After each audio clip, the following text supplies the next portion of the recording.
जय श्री कृष्णा।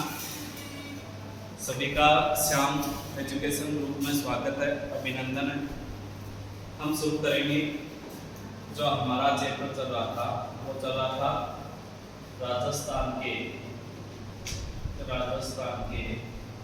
भौतिक प्रदेश। कल वाले वीडियो में हमने देखा, इसका डिवाइड किया कि कौन कौन से भौतिक प्रदेश हैं। उनमें से हम पहला तो लेके चले थे, पहला वो है, हम कह सकते हैं कि पश्चिमी रेतीला मैदान पहला, या कह सकते हैं इसे थार का मरुस्थल, या कह सकते हैं मरुस्थलीय या मरुस्थलीय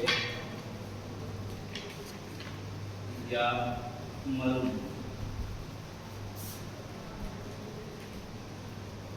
इसको हम लेके चले। अब इसमें हम पढ़ें कि हमें राजस्थान का पढ़ना है। बात करें कि राजस्थान से संबंधित बातें पढ़ेंगे कि राजस्थान में इसका क्षेत्रफल कितना है। सबसे पहले क्षेत्रफल कितना है? क्षेत्रफल राजस्थान में 61%, या कहें 1,75,000 वर्ग किलोमीटर। कितना है? 1,75,000 वर्ग किलोमीटर। फिर कह रहा है कि इस राजस्थान में जनसंख्या कितनी निवास करती है। जनसंख्या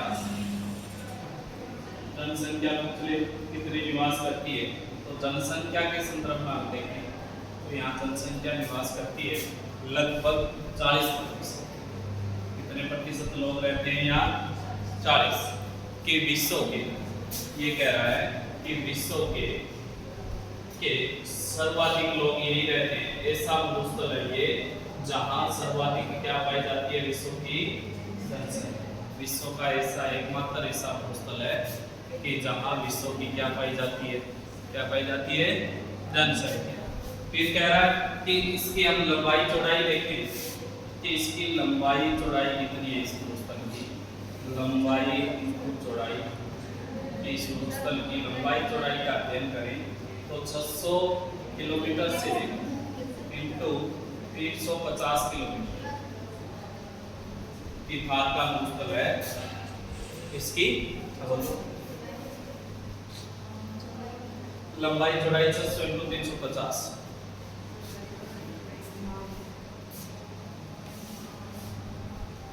अच्छा, चौड़ाई ये चौड़ाई 600 किलोमीटर लंबा, ऐसे 600 किलोमीटर तो लंबा है। ऐसे चौड़ाई की बात करें तो 350 किलोमीटर चौड़ा। ठीक है। फिर क्या कह रहा है आगे? ये आ गया। फिर कह रहा है कि इसको वर्षा कितनी होती है? वर्षा होती है 0 से लेकर 50 सेंटीमीटर। कितनी सेंटीमीटर वर्षा है मरुस्थल में? 0 से 50 सेंटीमीटर। फिर अपने को क्या कह रहा है कि इस मरुस्थल को हमने कितने भागों में बांट दिया? इसी मरुस्थल के प्रकार इसी मरुस्थल को 2 भागों में बांट दिया। कितने भाग? 2। ये कह रहा है कि इसके जो 2 भाग हैं कौन कौन से हैं वो देख लेते हैं कि 2 भाग कहाँ बनते हैं। मैप के अंदर देखते हैं इसके 2 भाग। ये कह रहा है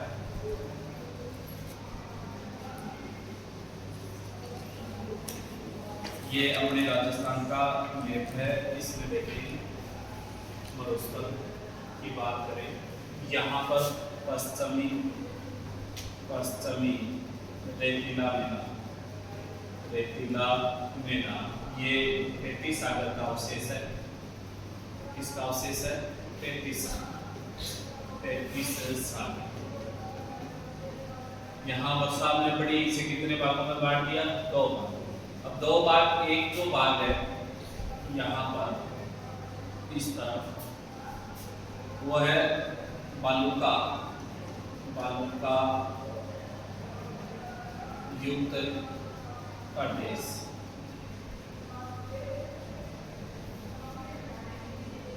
तथा उत्तर प्रदेश।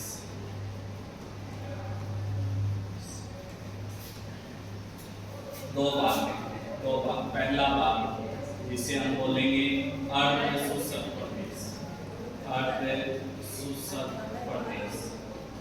दूसरा इसका जो पार्ट इधर, ये इधर वाला जो पार्ट है ये है शुष्क प्रदेश, शुष्क प्रदेश। तो मरुस्थल को हमने कितने भागों में बांटा है? दो भाग। एक कौन सा है कि एक शुष्क प्रदेश, एक हो गया अर्ध शुष्क प्रदेश। पहले पढ़ेंगे हम कौन सा? शुष्क। देखो अपने शुष्क वाला पढ़ते हैं। शुष्क वाला क्या कह रहा है कि कितने पार्ट है? पहला पार्ट, इसका पहला जो पार्ट है वो अपने को क्या कह रहा है? पहला शुष्क मरुस्थल। दूसरा इसका जो पार्ट है अर्ध शुष्क मरुस्थल, अर्ध शुष्क मरुस्थल।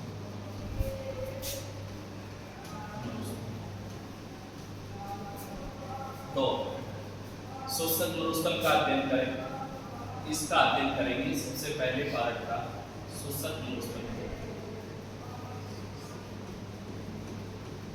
वर्षा कितनी होगी भाई?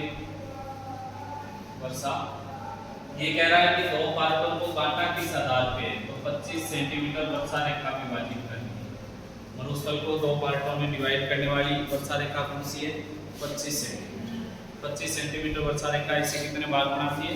दो भाग। एक कौन सा बनाती है? शुष्क और एक अर्धशुष्क। तो वर्षा कितनी हो जाएगी शुष्क में? वर्षा हो जाएगी 0 से लेकर 25 सेंटीमीटर। शुष्क मरुस्थल में वर्षा कितनी हो जाएगी? 0 से लेकर 25 सेंटीमीटर। जैसे इसमें जिले कौन कौन से आते हैं, मुख्यतः जिलों की संख्या कौन कौन सी है वो पढ़ना है। कौन कौन से जिले आए? जैसे कह रहा है कौन से? जैसलमेर, जैसलमेर। जैसलमेर के अलावा जैसे बात करें कि बाड़मेर, बाड़मेर के अलावा जैसे बात करें कि नागौर, एक या हिस्सा, आधा हिस्सा किसका है? चूरू, जोधपुर, जोधपुर। ये कह रहा है जैसलमेर, बाड़मेर, नागौर, आधा हिस्सा चूरू, एक या नागौर, जोधपुर और फलौदी, फलौदी ये भी है। फिर बाड़मेर से अलग करके बालोतरा, बाड़मेर से अलग करके बालोतरा। ये किसमें आएंगी? शुष्क प्रदेश। किसमें आएंगी? शुष्क। भीलवाड़ा, कुचामन नागौर से अलग हुआ है, वो चला गया अर्ध शुष्क, वो चला गया अर्ध शुष्क। तो ये पूछ ले कि कितने नवीन इसमें ऐड हुए, नवीन पूछ ले तो हम कहेंगे एक तो फलौदी हुआ है, एक पहले नहीं था, एक हुआ है बालोतरा। कौन सा एक हुआ है? बालोतरा। ये जिले इसमें आते हैं शुष्क प्रदेश। कितनी वर्षा होती है यहाँ? 0 से लेकर 25 सेंटीमीटर तक वर्षा होती है। आगे चलें। आगे इसमें कह रहा है कि जैसे जैसे जैसलमेर, जैसलमेर को हम जोड़े। जैसे ये कह रहा है कि जैसलमेर के अलावा हम चलें जोधपुर, जोधपुर, जोधपुर को भी हम जोड़ेंगे। जोधपुर, जोधपुर, बाड़मेर। अब दो जो नवीन है उनको भी जोड़ दिया, फलौदी और बालोतरा। अगर इनको जोड़ दिया जाए, इनको जोड़ दिया जाए तो ये बनता है अपने से पिछले महान शुष्क मरुस्थल। महान शुष्क मरुस्थल में कौन कौन से जिले आते हैं? तो अपने से पूछ ले तो जैसलमेर, जोधपुर, बाड़मेर, फलौदी और बालोतरा। ये इसमें आएगी शुष्क में, इसमें आएंगी महान शुष्क। मतलब यहाँ केवल मरुस्थल है जो पूर्णतः मरुस्थल वाले जिले, पूर्णतः मरुस्थल वाले जिले यही है, पूर्णतः मरुस्थल, यही पढ़ना है। फिर हम पढ़ेंगे कि जो यहाँ पर हम पढ़ रहे थे शुष्क मरुस्थल को, शुष्क मरुस्थल, इसे भी दो भागों में डिवाइड करेंगे। आगे चलकर इसके भी कितने प्रकार हैं? शुष्क मरुस्थल के प्रकार पूछ ले अपने से, कितने प्रकार बताओगे? इसके भी कितने प्रकार हो जाएंगे? दो प्रकार। पहला हो जाएगा बालू का, वालुका युक्त प्रदेश, वालुका युक्त प्रदेश।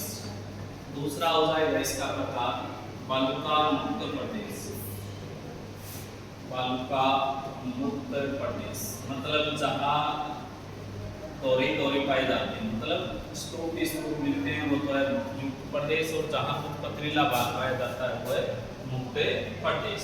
पहला पढ़ेंगे, पहला बताओ इसमें आप कौन सा है, पहला कौन सा है, वालुका युक्त प्रदेश।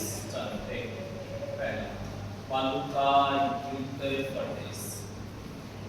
अब इसमें हमें क्या क्या चीजें पढ़नी, वालुका युक्त प्रदेश मुख्यतः बात है यहाँ स्थानीय भाषा में कहते हैं स्तूपों को दोहरे पाए जाते हैं। स्थानीय भाषा में क्या नाम देते हैं, दोहरे, दोहरे। स्थानीय भाषा में क्या पाए जाते हैं, दोहरे पाए जाते हैं, मतलब स्तूप टीले पाए जाते हैं। अब वालुका स्तूप में सबसे पहले ये कह रहा है कि वालुका युक्त जो प्रदेश है वहां मरुस्थल का प्रकार, मरुस्थल का प्रकार सबसे बड़ी चीज है, मरुस्थल का प्रकार। मरुस्थल 3 प्रकार का होता है, कितने प्रकार का बताओगे, 3। कितने प्रकार का होता है मरुस्थल, 3 प्रकार। पहला प्रकार देखिए हम, एक होता है हिरण, एक होता है रेत, एक होता है हमारा, हमारा। मरुस्थल कितने प्रकार का है, 3 प्रकार। मरुस्थल कितने प्रकार का मिलेगा हमें, 3। पहला है रेत, इसमें हिरण का मतलब कि रेतीला मैदान, हिरण का मतलब होता है रेतीला मैदान जहाँ क्या हो, मिट्टी। दूसरा रेत का मतलब रेतीला मैदान भी मिलेगा अपने को, रेतीला मैदान के साथ साथ पथरीला, कुछ हिस्सा पथरीला भी मिलेगा। पथरीला क्या कहलाता है, रेत, रेतीला और पथरी। फिर हमादा में केवल कौन सा हो जाएगा, पथरीला, पथरीला प्रदेश या बाग। तो जहाँ पथरीला बाग होगा उसे हम हमादा मरुस्थल कहेंगे, जहाँ केवल रेतीला होगा उसे हम हिरण कहेंगे, जहाँ रेतीला प्लस में पथरीला होगा उसे हम क्या कहेंगे, रेत। बात सुन पाएंगे। फिर कह रहा आगे हम चले इसमें कि इसी मरुस्थल में अस्थायी जिले कौन कौन से हैं, अस्थायी जिलों की भी हम देख लेते हैं। अस्थायी जिले, अस्थायी जिले, पहली झील है, पहली झील है इसमें, पहली झील की बात करें तो वो भी कौन सी हो जाएगी, रनियातार, रनियातार। पहली अस्थायी झील कौन सी है, रनियातार। रनियातार क्या होती है कि जैसे ये स्तूप है और 2 स्तूपों के बीच, 2 स्तूपों के बीच वर्षा के दौरान कुछ समय के लिए, जैसे वर्षा हो रही, ये जल यहाँ पे आएगा, यहाँ इस वर्षा का इकट्ठा होगा, कुछ समय के लिए यहाँ पे वर्षा का जो जल है वो यहाँ पर निम्न भाग में इकट्ठा होगा, उसे हम क्या कहते हैं, रनियातार। तो क्या हो गई कि वर्षा ऋतु, वर्षा ऋतु में 2 स्तूपों के मध्य, कितने स्तूपों के मध्य, 2 स्तूपों के मध्य बनने वाली कुछ समय के लिए जो झील बनती है, अस्थायी बनने वाली झील कौन सी झील कहलाती है, रनियातार, रनियातार। वर्षा ऋतु होगी तो 2 स्तूपों के बीच बनने वाली जो झील है वो रनियातार कहते हैं। इसके बाद क्या कह रहा है, जैसे 2 स्तूप के बीच है तो सबसे बड़ी पूछी जाती है, जैसे शक्तिधाम, शक्तिधाम अस्थायी झील कौन सी, जैसे पूछ ले शक्तिधाम अस्थायी झील, अस्थायी झील, शक्तिधाम वाली अस्थायी झील पूछ ले तो हम कहेंगे पोखरण, पोखरण का है जैसलमेर, पोखरण का है जैसलमेर।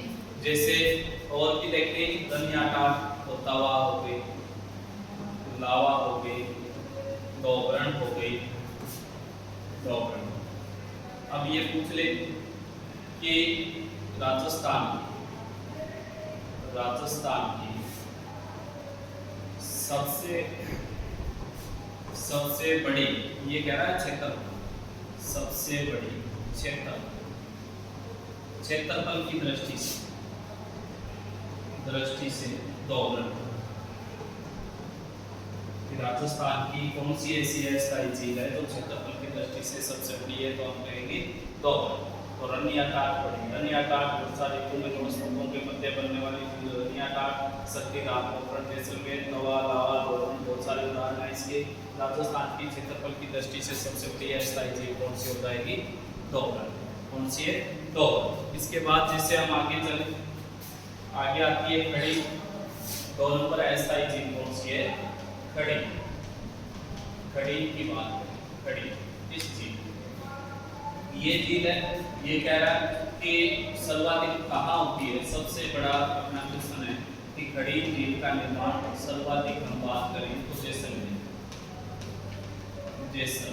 खड़ी झील का निर्माण ज्यादा कहाँ होगा, जैसलमेर। अब खड़ी झील पे कौन सी जाति का एकाधिकार है, तो हम कहेंगे कि पालीवाल ब्राह्मण या कृषि का कार्य है। पालीवाल ब्राह्मण कौन सा कार्य करते हैं झील में जब जल नहीं रहता है, कृषि कार्य करने का काम कौन सी जाति करती है, झील पे पालीवाल है ब्राह्मण। खड़ी में झील कह रहा है कि उच्च भूभाग से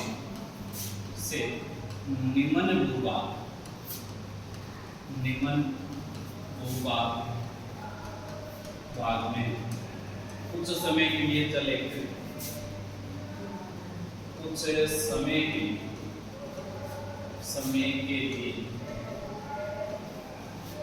जल एकत्रित कौन सी झील कहलाएगी भाई, खड़ी। कौन सी झील, खड़ी। हम पढ़ रहे हैं, हमने पढ़ा, सबसे पहले बताओ फटाफट क्या क्या चीजें आपने पढ़ी कि राजस्थान के भौतिक प्रदेश पहला कौन सा पढ़ रहे हैं, बताओ। पश्चिमी रेतीला मैदान। राजस्थान की बात करें कितना क्षेत्रफल है, 61%। फिर 1,75,000। जनसंख्या कितनी है, 40। किसका अवशेष है ये, 3360। विश्व में सर्वाधिक जनसंख्या भी कौन से मरुस्थल में, इसी में या तार के मरुस्थल में। लंबाई चौड़ाई कितनी है इसकी, 600 से लेकर 60। फिर हमने क्या पढ़ा, आगे वाली बात क्या पढ़ी, ये कह रहा है कि वर्षा कितनी होती है, 0 से 25। फिर जो 25 सेंटीमीटर वर्षा रेखा है, ये जो वर्षा रेखा है इसे कितने भागों में बांट देती है, तो एक सूचक और एक पहला कौन सा है, वर्षा कितनी है, 0 से 25। फिर कह रहा है जिले जैसलमेर, बाड़मेर, नागौर, चूरू, जोधपुर, फलोदी, बालोतरा। नवीन कौन से हो जाएंगे, फलोदी और बालोतरा। फिर कह रहा है इसमें आगे कि जैसलमेर, जोधपुर, बाड़मेर, फलोदी, बालोतरा, इसको किस में शामिल किया गया है, महान सूचक मरुस्थल में शामिल किया गया।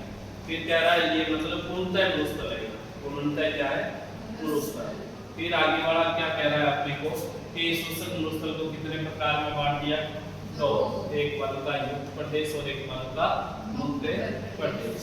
फिर कह रहा है कि आगे वाला अपने को कि वालुका युक्त प्रदेश, स्थानीय भाषा में यहाँ जो स्तूप पाए जाते हैं उसे क्या कहते हैं, दोरे। जैसे एक बार आपने देखा होगा कि ऐसी दोरों पे पट्टी सिंचाई रहती है, ऐसी जैसे ये स्तूप है, इसे दरियन कहते हैं। क्या कहते हैं, दरियन। दोरों पे जो ऐसी पट्टी होती है उसे हम क्या कहेंगे, दरियन कहते हैं। मरुस्थल के प्रकार कितने होते हैं, 3। रेतीला, रेग रेतीला प्लस पथरीला और हमादा पथरीला कौन। फिर कह रहा है कि हमने वो क्या पढ़ा, हमने पढ़ा यहाँ अस्थायी झीलें बनती है। पहले हमने पढ़ी रनियाटाट। वर्षा ऋतु में 2 स्तूप, ये जैसे 2 स्तूप है, इनके बीच बनने वाली झील कौन सी कहलाएगी, रनियाटाट। फिर कह रहा है सतीराम अस्थायी झील कौन सी है, पोखरण, जैसलमेर। फिर कह रहा है तवा है, लावा है, पोखरण है। राजस्थान की सबसे बड़ी क्षेत्रफल की दृष्टि से अस्थायी झील, पोखरण। फिर हमने क्या पढ़ा फिर हमने पढ़ा खड़ी, कौन सी थी? खड़ी। सर्वाधिक कहाँ होती है? जाति कौन सी काम करती है? यहाँ व्यक्ति का आगे। उच्च भूमि से निम्न भूमि में जल जो इकट्ठा होगा उसे हम क्या कहते हैं? खड़ी कहते हैं। बाकी पढ़ेंगे हम नेक्स्ट क्लास में। आज के लिए इतना ही।